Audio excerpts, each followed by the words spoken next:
Mukhang habang tumatagal ay tila hindi nagiging maganda ang rating ng tahanang pinakamasaya.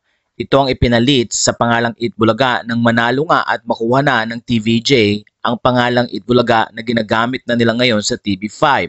Ayon sa mga balita, umabot na raw sa halos 1 bilyon or 800 million pesos ang pagkakautang ng Tape Incorporated na siyang producer ng nasabing noontime show na tahanang pinakamasaya.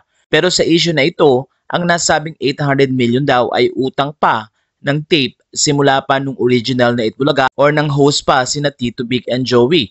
At wala daw itong tila kinalaman sa performance ngayon ng tahanang pinakamasaya. Kaya naman ayon sa mga netizen, totoo kaya ang nasabing balita na sinulat ng pep.ph. Ilang mga issue din ang lumalabas na malapit na daw hindi umere ang nasabing tahanang pinakamasaya dahil sa dami ng issue na kinakaharap nito, pero mukhang idinidenay ito ng mga taga-Tape Incorporated dahil ayon sa kanila, marami naman daw mga commercials at umaabot nga daw sa 30 minutes kapag nagkakaroon ng commercial break. At ibig sabihin, malakas iyon at maraming mga sponsors ang nasabing palabas. Samantala, ang nasabing 800 million na pagkakautang ay hindi lamang daw sa GMA kundi na rin sa mga suppliers ng nasabing show na Itbulaga pa noon. Kaya naman ang tanong ng mga netizen, nakabawi na daw kaya ang Tape Incorporated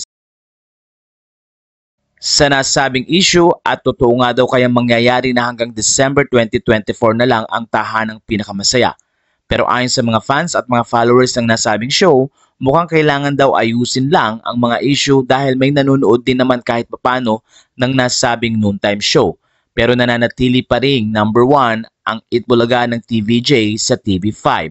Wala pa namang paglilinaw mula sa Tape Incorporated kung totoong umabot na sa 800 million ang kanilang pagkakautang.